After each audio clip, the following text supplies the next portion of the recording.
గోపిరెడ్డి చెప్పినట్లు వైసీపీ పాలనలో 2467 కోట్లు అభివృద్ధి జరిగిందంటే అది కేవలం కాగితాల మీద అని ఎమ్మెల్యే డాక్టర్ చదలవాడ అరవిందబాబు అన్నారు. తెలుగుదేశం చేసిన అభివృద్ధి కేవలం 554 కోట్లు మాత్రమే.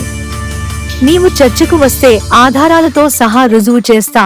మాజీ ఎమ్మెల్యే డాక్టర్ గోపిరెడ్డి శ్రీనివాస్ రెడ్డి.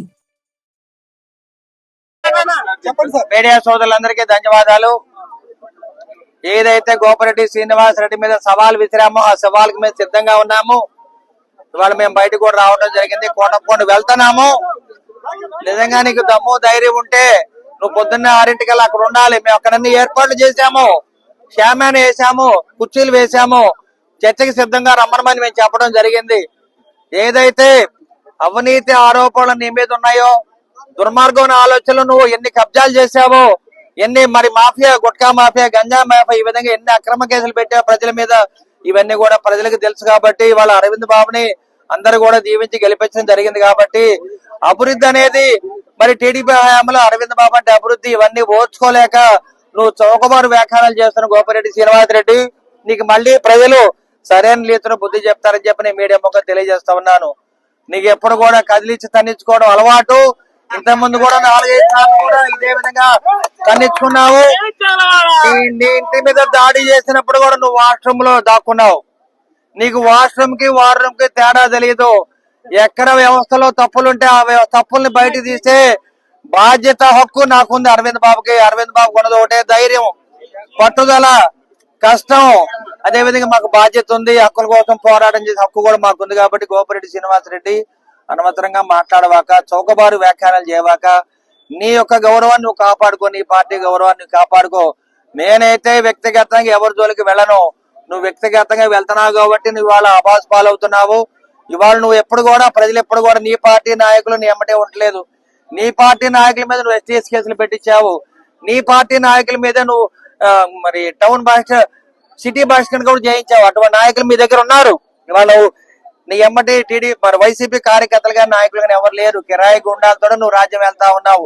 5 ఏళ్లు ప్రభుత్వంలో ఉన్నప్పుడు పోలీసులను అడ్డం పెట్టుకున్నావు, అధికారాన్ని అడ్డం పెట్టుకున్నావు, ధనబలాన్ని అడ్డం పెట్టుకుని ఎన్నో అవినీతి పనులు చేశాను. నీకు ఇంకా ప్రజలు ఈ విధంగా బుద్ధి చెప్పారంటే అరవింద్ బాబు మీద ఓడిపోయావు. నువ్వు ఏ విధంగా వ్యాఖ్యానం చేశావు?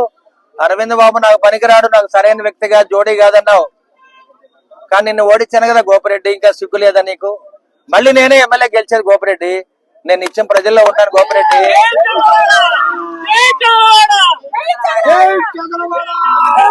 గోపిరెడ్డి, అరవింద్ బాబు పనితనం మెచ్చితే జనం నన్ను గెలిపిస్తారు.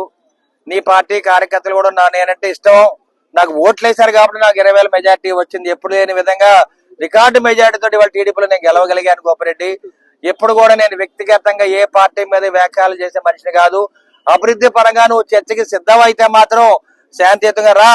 నువ్వు బయటకు రాని పక్షంలో నీకు దమ్ము ధైర్యం లేదు కాబట్టి నువ్వు బయటకు వెళ్ళా. నేనైతే 5 ఏళ్లు ప్రతిపక్షంలో ఉన్నప్పుడు కూడా పోలీసు వాళ్ళు నన్ను హౌస్ అరెస్ట్ చేసినప్పుడు కూడా నేను ఎప్పుడు కూడా తెల్లాదు అని మారువేషంలో బయటకు వెళ్ళి ఉండేవాడిని. ఎన్నో ఉద్యమాలు చేసేవాడిని. నీకు నిజంగా చిత్తశుద్ధి ఉంటే రాత్రి వెళ్ళి కోటపకొండలో పడుకునేవాడు. చిత్తశుద్ధి ఉంటే ఆ తెల్లారుజామున 6ంటికి వెళ్ళి బయట పడుకునేవాడివి, కోటపకొండ ఉండేవాడివి. ఇవాళ కోటపకొండలో నేను శామ్యాన్ని వేసాను, కుర్చీలు వేసాను, మైకి పెట్టాను, చర్చ కూడా రెడీ చేసి ఉంచాను. అక్కడ కూడా పోలీస్ అవుట్ పోస్ట్ కూడా పెట్టడం జరిగింది.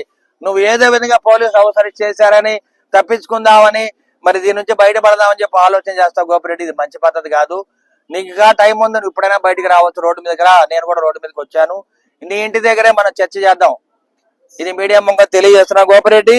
ఎప్పుడు అసభ్యంగా మాట్లాడవాక. మీరు ఎటువంటి మనుషులు అంటే గోపిరెడ్డి, మీరు ఎటువంటి మనుషులు అంటే ఇవాళ అభివృద్ధి పరంగా ఉమ్మడి కుటుంబంలో డిఎస్సి ఎగ్జామ్స్ పెట్టి 16,600 మందికి ఉద్యోగాలు ఇచ్చాం. ఇవన్నీ కూడా డబ్బులు తీసుకొని అక్రమ మార్గాల్లో ఉద్యోగాలు ఇచ్చారని చెప్పి చెప్పడం జరిగింది. నిజంగా ఈ టీచర్లు అందరూ కూడా ఎంతో కష్టపడి మెరిట్ విధానంలో వాళ్ళు సెలెక్ట్ అయ్యారు. ఇటువంటి వాళ్ళ మీద కూడా మీరు వ్యాఖ్యలు చేయటం, మేము గవర్నమెంట్ వస్తే కనుక మీ అందరిని తీసేస్తామని మీరు వ్యాఖ్యానించడం అనేది నిజంగా మీకు దిగజాడుతనం అని చెప్పి నేను తెలియజేస్తా ఉన్నాం. గోపిరెడ్డి శ్రీనివాస్ రెడ్డి, ఇప్పుడే నువ్వు చూస్తున్న వినుకొండలో మీ మాజీ ఎమ్మెల్యే బ్రహ్మనాయుడు గురించి ఇంకా మీకు సిగ్గు లేదా బయటకు రావడానికి? మాట్లాడే అర్హత కూడా మీకు లేదు గోపిరెడ్డి శ్రీనివాస్ రెడ్డి. ఎందుకు గోపిరెడ్డి ఇంకా నీకు సిగ్గు ఎగ్గులు మాట్లాడుతూ ఉంటావు? నీకు దమ్ము ధైర్యం ఉంటే బయటికి రా, చర్చకి సిద్ధం. నేను ఆ రోజు ఎలక్షన్ రోజు కూడా అరవింద్ బాబు ఏమి చేయలేడంటే అన్ని చేసి చూపించాను. అన్ని దాడులు కూడా ఎదుర్కొన్నాను, నేను గెలిచాను. గుర్తుపెట్టుకో గోపిరెడ్డి శ్రీనివాసరెడ్డి. అదే విధంగా ప్రభుత్వ పరంగా అన్ని అభివృద్ధి కార్యక్రమాలు చేస్తా ఉన్నాము. అమరావతి రాజధాని అభివృద్ధి చేస్తా ఉన్నాము, పోలవరాన్ని పూర్తి చేస్తా ఉన్నాము. నర్సరాపేటలో కూడా మున్సిపాలిటీ పరిధిలో గాని, రూరల్ పరిధిలో గాని మరి రోడ్లు వేయిస్తా ఉన్నాము. ప్రతి ఇంటికి కుళాయి బిగిస్తా ఉన్నాము. ప్రతి అన్నా క్యాంటీన్ పెట్టిన ఘనత మాకే ఉంది. మీరు ఎప్పుడు కూడా అన్నా క్యాంటీన్ కూడా పెట్టాల. తినే అన్నాన్ని తీసేసే మరి పార్టీ మీది గొడ్డల పార్టీ. మీరు గొడ్డల పార్టీ ఏ విధంగా అన్నామంటే, మీ బాబాయ్ నువ్వే చంపావు, మీ నాయన్ని మీరే చంపితే. అదేవిధంగా ఎమ్మెల్సీ అనంతబాబు కూడా మరి వాళ్ళ ఇంట్లో డ్రైవర్ని చంపడం జరిగింది. ఇంకా మీకు సిగ్గు ఎగ్గులకు మీరు బయటకు వచ్చి మాట్లాడతారంటే మీరు అసలు దెయ్యాలు లాంటి వాళ్ళు, దెయ్యాలు వేదాలు వలసిన అనే రీతిలో ఉన్నారు. అరవింద్ బాబు అంటే అన్ని విధాల ధైర్యంగా ఉండే మనిషి, దేన్నైనా అటాక్ చేసే మనిషి, ఎందుకని ఎదుర్కొనే మనిషి. అందుకనే ఇవాళ ప్రజలు నన్ను ఆదరిస్తా ఉన్నారు, నన్ను దీవిస్తా ఉన్నారు. మళ్ళీ అరవింద్ బాబు ఎమ్మెల్యే కావాలి, అందరూ కూడా కోడేకి వస్తారు. కాబట్టి ఎమ్మెల్యే గోపిరెడ్డి శ్రీనివాసరావు ఒకటే తెలుసుకోవాలి, నీకు పోటీ చేసే అర్హత లేదు, గెలిచే అర్హత లేదు. ఎందుకంటే నీకు అప్పుడే బుద్ధి చెప్పావు, నేను హ్యాట్రిక్ కొడతా అని చెప్పావు. ఎక్కడ నువ్వు హ్యాట్రిక్ కొట్టేది అని చెప్పి ఆ రోజు కౌంటింగ్ స్టేషన్ లో కూడా నేను అటగించడం కూడా జరిగింది. గుర్తుపెట్టుకో గోపిరెడ్డి, నీకు వాష్రూమ్ కి వార్ రూమ్ కూడా తేలాదిన వ్యక్తివి. ఎక్కడైతే మరి వ్యవస్థలో తప్పు ఉందో ఆ తప్పుని సరిదిద్దే బాధ్యత ఎమ్మెల్యేగా అరవింద్ బాబు తీసుకుంటాడు. వ్యవస్థని బాగు చేసే బాధ్యత నాది. మా ప్రీతమ నేత నారా చంద్రబాబు నాయుడు గారి ఆశీస్సులతోటి నేను వాళ్ళ పరిపాలన చేస్తూ ఉన్నాను. అదేవిధంగా మా డిప్యూటీ సీఎం పవన్ కళ్యాణ్ గారి పట్టుదలతోటి, నరేంద్ర మోడీ ఆశీస్సులతోటి రాష్ట్రం అభివృద్ధి చెందుతా ఉంది. కాబట్టి మీరందరూ ఒకటే తెలుసుకోవాలి, మరి వైసీపీ జగన్మోహన్ రెడ్డి గారు కానీ, వైసీపీ గోపిరెడ్డి శ్రీనివాసరెడ్డి మాజీ ఎమ్మెల్యే కూడా తెలుసుకోవాలి, ఈ ప్రజలైతే మిమ్మల్ని ఆదరించట్లేదు. మీరు చేసే దుర్మార్గ పనులు గాని, వ్యాఖ్యలు గాని, దుర్మార్గం ఆలోచన వల్లే మీరు ఓడిపోయే పరిస్థితి. ఇప్పుడు 11 సీట్లు వచ్చినాయి, రేపు రాబోయే కాలంలో ఒక సీటు కూడా రాని పరిస్థితి. వాళ్ళు గుర్తుపెట్టుకోమని గోపిరెడ్డి శ్రీనివాసరెడ్డి హెచ్చరిస్తూ ఉన్నాను. మాట్లాడే ముందు జగన్మోహన్ రెడ్డి గారు గాని, వైసీపీ మాజీ ఎమ్మెల్యే గోపిరెడ్డి శ్రీనివాసరెడ్డి గారు ఒకటే తెలుసుకోవాలి, ఈ ఉమ్మడి కూటమి అనేది అభివృద్ధి పరంగా ముందుకెళ్తా ఉంది. ఉమ్మడి కూటమి అంటే అభివృద్ధి, సంక్షేమం ఒకటే కాదు, అభివృద్ధి పరంగా దాదాపు 620 కోట్లు నర్సాపేట అసెంబ్లీ సెగ్మెంట్ మేము మంజూరు చేయడం జరిగింది. నీ హయాములు ఎప్పుడు కూడా ఇటువంటి పరిస్థితి జరగలేదు. ఒక్కసారి వెనక్కి తిరిగి చూసుకొని ప్రతి వార్డు వెళ్ళండి, ప్రతి రోడ్డు చూడండి, ఏ విధంగా అభివృద్ధి చెందిందో మేము గణాంకాలతో సహా మేము ఇవాళ తెలియజేస్తున్నాం. గోపిరెడ్డి శ్రీనివాసరెడ్డి, ఇప్పుడు కూడా నేను హెచ్చరిస్తూ ఉన్నా, నువ్వు బయటకు రాలేని పరిస్థితిలో ఉన్నావు. పోలీసులు అడ్డం పెట్టుకుని బయటకు రావట్లేదు. నేను అట్లా కాదు, బయటకు వచ్చాను. నిజంగా నీకు చిత్తశుద్ధి ఉంటే, మీ పార్టీ తరఫున సీనియర్ నాయకుడిని పంపించు, మా పార్టీ తరఫున సీనియర్ నాయకుడిని పంపిస్తాను. ఈ చర్చ మీద చర్చ చేద్దాం. ఈ చర్చ అనేది ఎప్పుడు ఆగదు, నిరంతరంగా జరిగే చర్చ. మీరందరూ కూడా తోడేలు లాంటి వ్యక్తులు కాబట్టి ప్రజలు మిమ్మల్ని తరిమి కొట్టే రోజులు దగ్గర పడి, వెస్ట్ బెంగాల్ ఇదే విధంగా రాజకీయ నాయకులు టీఎంసీ మీద ఇదే విధంగా జరుగుతా ఉంది. కాబట్టి ఒకసారి ఖబర్దార్ గోపిరెడ్డి అని హెచ్చరిస్తూ ఉన్నాను. నా యొక్క నమస్కారాలు తెలియజేస్తూ, ముఖ్యంగా నిన్న స్థానిక శాసనసభ్యులు అరవింద్ బాబు గారు నరసరావుపేట అభివృద్ధి మీద చర్చకి రండి, కోటప్పకొండ దగ్గర నేను అన్ని ఏర్పాట్లు చేస్తానని చెప్పడం జరిగింది. దాని మీద నేను కూడా స్పందించి, మీరు ఏర్పాట్లు చేయండి, నేను కూడా వస్తాను, సిద్ధం అని చెప్పి ప్రతి సవాలు విసరడం జరిగింది. అయితే రాత్రి నిన్న 6 గంటలు, సాయంత్రం 6 గంటల నుంచి పోలీసులు చుట్టుముట్టి మమ్మల్ని పూర్తిగా హౌస్ అరెస్ట్ చేసి బయటికి రానివ్వకుండా చేశారు. అంటే దీని మీద ఒకటే అడుగుతున్నాం, అన్ని ఏర్పాట్లు అంటే మీరు అన్ని ఏర్పాట్లు చేస్తామంటే పోలీసు వాళ్ళతో కూడా మాట్లాడి ఈ ఏర్పాట్లన్నీ జరిగేటట్టు, ఈ చర్చ జరిగేటట్టు చూడాల్సిన బాధ్యత ఎమ్మెల్యే అరవింద్ బాబు మీద ఉంది. అయితే పూర్తిగా ఆయనకు తెలుసు, ఆయన ఏమీ చేయలేదు, అభివృద్ధి చేయలేదు, ఈ బండారం అంతా బయటపడిద్ది అని చెప్పి తప్పించుకునే కార్యక్రమంలో భాగంగా మా మీదకు పోలీసులను ఉసిగొల్పి, చూడండి చొక్కా కూడా నలిగిపోయింది, మేము బయటకు వస్తుంటే పోలీసులు కూడా నెట్టేసే కార్యక్రమం చేశారు. సో ఈ నేపథ్యంలో ఈరోజు మీ మీడియా విలేకరుల సమావేశంలో ఏం అభివృద్ధి జరిగింది నర్సరావుపేటలో చర్చించడానికి, మీ ద్వారా చర్చించడానికి ఈరోజు మీ సమావేశం ఏర్పాటు చేయడం జరిగింది. ముఖ్యంగా నర్సరావుపేట నియోజకవర్గంలో 2467 కోట్ల రూపాయలు సంక్షేమం అభివృద్ధి చేయడం జరిగింది. మొట్టమొదటిది అభివృద్ధి కార్యక్రమాల్లో మొట్టమొదటిది మనకు అత్యంత ప్రాతినిధ్యం వహిస్తున్న ప్రాముఖ్యత గలన కోటప్పకొండ దేవస్థానానికి సంబంధించి 33 కోట్ల రూపాయలు అభివృద్ధి కార్యక్రమాలు జరిగాయి. ఇందులో అన్నీ కూడా మీకు డీటెయిల్స్ అన్నీ ఇస్తాను. ఏమేమి 12 వర్కులు చేసాం, రోడ్లు వేసాం. నర్సరావుపేట టు కోటప్పకొండ రోడ్డు సుమారు 17 కోట్లు ఎన్డీబీ నిధులతో రోడ్డు వేయడం జరిగింది. అట్లానే దేవాలయ రాజగోపురం, మహామండపం, విమాన గోపురం, పంచరంగులు, ఇవన్నీ డీటెయిల్స్. ఆర్చ్ గేట్లు, మెట్ల మార్గంలో రూఫ్ షెడ్లు, క్యూ కాంప్లెక్స్లో ఐరన్ గిల్స్, మేధా దక్షిణామూర్తి గారి విగ్రహము, అట్లానే ఏకశిల నందీశ్వర గ్రానైట్ విగ్రహము, అట్లానే శివ కుటుంబానికి సంబంధించిన విగ్రహాలు అన్నీ కూడా, రోడ్లు కూడా, ఇవన్నీ కూడా కలిపి మొత్తం రోడ్లు కానీ కోటప్పకొండకు సంబంధించి 33 కోట్ల రూపాయలు అభివృద్ధి 2014 నుంచి 19 జరిగింది. ఆ తర్వాత జేఎన్టీయుకు సంబంధించి దాదాపు 139.27 కోట్ల రూపాయలు ఇవాళ అన్నీ కూడా టెండర్లు పిలిచి వర్కులన్నీ ప్రారంభించి ముగింపు దశలో ప్రభుత్వం మారటం జరిగింది. 139.27 కోట్ల రూపాయలు జేఎన్టీయు. అట్లానే పిఆర్ రోడ్లు 15.45, ఆర్ఎండ్బి రోడ్లు 62.8 కోట్లు, ఆర్డబ్ల్యూఎస్ 17.61 కోట్లు, ఎన్ఆర్జీఎస్ వేజ్ పేమెంట్లు రొంపిచెర్ల మండలం 32.6 కోట్లు, నర్సరావుపేట మండలం 31.26, అంటే రెండు కలిపి 63.27 కోట్లు. అట్లనే నర్సరావుపేట నియోజకవర్గంలో గుడులు, జగన్మోహన్ రెడ్డి గారు దేవస్థానాలు అభివృద్ధి చేయలేదని చెప్తా ఉన్నారు కదా. నర్సరావుపేటలో కేవలం గుడులకి 7,05,00,000 రూపాయలు పెట్టి గుడులకి ఈ డబ్బులు శాంక్షన్ చేసే కార్యక్రమం చేశారు. అంతేకాదు టీటీడీ కళ్యాణ మండపం రొంపిచెర్లో 2,20,00,000 రూపాయలు వ్యయంతో నిర్మాణం చేసి పూర్తి చేసే కార్యక్రమం చేశారు.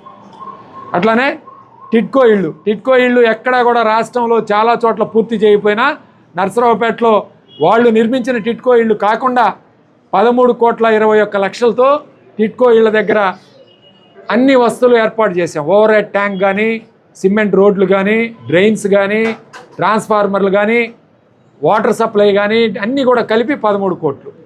ఆ తర్వాత ఇళ్ల పట్టాలు దాదాపు నర్సరావుపేట నియోజకవర్గంలో 14,500 మందికి ఇళ్ల పట్టాలు ఇచ్చాం. దీనికి ప్రభుత్వం కట్టిన డబ్బులు దాదాపు నర్సరావుపేట టౌన్లో 27,56,00,000, నర్సరావుపేట రూరల్ 22.5, రొంపిచెర్ల 14 కోట్లు. మొత్తం ఇళ్ల పట్టాలకు గాను మనం ఖర్చు పెట్టింది 63 కోట్ల రూపాయలు. 63 కోట్ల చిల్లర ఇళ్ల పట్టాలకి మనం జగన్మోహన్ రెడ్డి గారి ప్రభుత్వం ఖర్చు పెట్టింది. ఆ తర్వాత సచివాలయాలు దాదాపు 35 సచివాలయాలు నిర్మాణం చేశాం నర్సరావుపేట నియోజకవర్గంలో. దీనికి గాను 13.85 కోట్ల రూపాయలు. రైతు భరోసా కేంద్రాలు 31, 5.23 కోట్లు. విలేజ్ హెల్త్ క్లినిక్స్ 28, 4.9 కోట్లు. అట్లానే అగ్రికల్చర్ గోడౌన్స్ దాదాపు 6 గోడౌన్స్ సొసైటీల దగ్గర నిర్మాణం చేసాం. దీనికి గాను 2,68,00,000 రూపాయలు అగ్రికల్చర్ గోడౌన్స్కి నిర్మాణం చేశాం. సిఎస్ఆర్ ఫండ్స్ బయట పెద్ద సంస్థలను అడిగి వాళ్ళ దగ్గర డబ్బులు తీసుకొచ్చి కమ్యూనిటీ హాల్స్ ఇవి నిర్మాణం చేసిన సంఖ్య దాదాపు 7 కోట్ల రూపాయలు. మెగా సంస్థ నుంచి 2 కోట్ల రూపాయలు, విర్కో ల్యాబ్స్ నుంచి దాదాపు 4 కోట్ల రూపాయలు. విర్కో ల్యాబ్స్ అధినేత 50 మంది దివ్యాంగులకి 50 లక్షలు పెట్టి ట్రైసైకిల్స్, మోటరైజ్డ్ ట్రైసైకిల్స్ 50 లక్షల రూపాయలు పెట్టి అందజేసాం మా హయాంలో సిఎస్ఆర్ ఫండ్స్తో. అట్లానే టీటీడీ కళ్యాణం, కాపు ఆరామ క్షేత్రం 21 లక్షలు. ఇది ప్రైవేటు నిధులతో మేము ఏర్పాటు చేసాం. 21 లక్షల్లో ఈ కాపు ఆరామ క్షేత్రం. తర్వాత ఎలక్ట్రికల్ సబ్స్టేషన్స్, ఇవి దాదాపు ఎలక్ట్రికల్ సబ్స్టేషన్స్ 4 ఏర్పాటు చేసాం. కరెంటు పోల్స్ కానీ 3 ఫేజ్ లైన్స్ కానీ కలిపి 21,67,00,000 రూపాయలు ఎలక్ట్రికల్ సబ్స్టేషన్స్కి. అట్లానే ఎస్పీ గారి బంగ్లా ఈరోజు జిల్లా ఏర్పడింది మా హాయంలో. నర్సరావుపేటని జిల్లా హెడ్ క్వార్టర్స్ చేసింది వైఎస్ఆర్ కాంగ్రెస్ పార్టీ హాయంలో, మా హాయంలో. అంతకన్నా అతిపెద్ద డెవలప్మెంట్ ఏమి ఉండదు. దీన్ని కోట్ల రూపాయలు విలువ కట్టలేము, కానీ వేల కోట్లు కాదు, లక్షల కోట్లైనా ఈ నర్సరావుపేటకు వచ్చేది కాదు. కానీ దాన్ని కేవలం జగన్మోహన్ రెడ్డి గారి ఆదేశాల మేరకు మేము సాధించుకున్నామని చెప్పి గర్వంగా చెప్తా ఉన్నాం. ఈరోజు కలెక్టర్ ఆఫీసులో రోడ్లకి 1,80,00,000 రూపాయలు రోడ్లు వేసాం. ఎస్పీ గారి బంగ్లాకి 50 లక్షల రూపాయలు ఖర్చు పెట్టాం. అట్లానే జేజేఎం జల్ జీవన్ మిషన్ కింద 2 మండలాలు కలిపి జియో నెంబర్ 56 జియో నెంబర్ 919లో 78 కోట్ల రూపాయలతో జల్ జీవన్ మిషన్ మొత్తం టెండర్లు కూడా వేసి దాదాపు 26 వర్కులు ప్రారంభించాం. మిగిలిన వర్కులు కూడా ఇప్పుడు కొనసాగుతున్నాయి అదే టెండర్ మీద. నాడు నేడు పాఠశాలలు దాదాపు నియోజకవర్గంలో 91 పాఠశాలలు నాడు నేడు కింద. ఇది 31.78 కోట్ల రూపాయలు నాడు నేడు కింద. సో ఇంతకన్నా గొప్ప విషయం ఉండదు. 91 పాఠశాలలు ఈరోజు పిల్లలు చదువుకుంటున్నారు బ్రహ్మాండంగా. ఇంగ్లీష్ మీడియం ఇవాళ మరి మంచి భోజనం, మధ్యాహ్న భోజనం, విద్యా కానుక ఇవన్నీ కూడా కలిపి దాదాపు నాడు నేడు కింద 31.78 కోట్లు. అట్లానే బల్క్ మిల్క్ చిల్లింగ్ సెంటర్ ఇది 11 చోట్ల నిర్మాణం చేసాం, 1.73 కోట్లు. అట్లానే గడప గడపకి ఒక్కొక్క సచివాలయానికి దాదాపు 20 లక్షల చొప్పున దాదాపు 3.8 కోట్ల రూపాయలు ఈ గడప గడపకి నిధులు వినియోగించాం. తర్వాత డిఎంఎఫ్ డిస్ట్రిక్ట్ మినరల్ ఫండ్ నుంచి 3.23 కోట్లు, ఎస్సీ సప్లాన్ 3.5 కోట్లు, తర్వాత నియోజకవర్గ ఎమ్మెల్యే అభివృద్ధి నిధుల కింద 88 లక్షలు, ఎంపీ ల్యాడ్స్ కింద 90 లక్షలు. అట్లానే జడ్పీ నుంచి 110 వర్కులు తీసుకొచ్చాం. ఇందులో 4.85 కోట్ల రూపాయలు జడ్పీ నిధులు వినియోగించాం. అట్లానే డిజిటల్ లైబ్రరీ 16 లక్షలు, ఎన్ఆర్జీఎస్ కింద రోడ్లు 10 కోట్ల రూపాయలు పెట్టి 2 మండలాల్లో 5 కోట్ల రూపాయలతో 2 మండలాలు కలిపి సీసీ రోడ్లు, డ్రైన్స్ 10 కోట్ల రూపాయలతో వెచ్చించే కార్యక్రమం చేశాం. అట్లానే నవరత్నాలు, అసలు జగన్మోహన్ రెడ్డి గారు ముఖ్యమైన పథకం మన నియోజకవర్గానికి నవరత్నాలు. ఈ నవరత్నాలు మొత్తం కలిపి 1444 కోట్ల రూపాయలు నవరత్నాలు.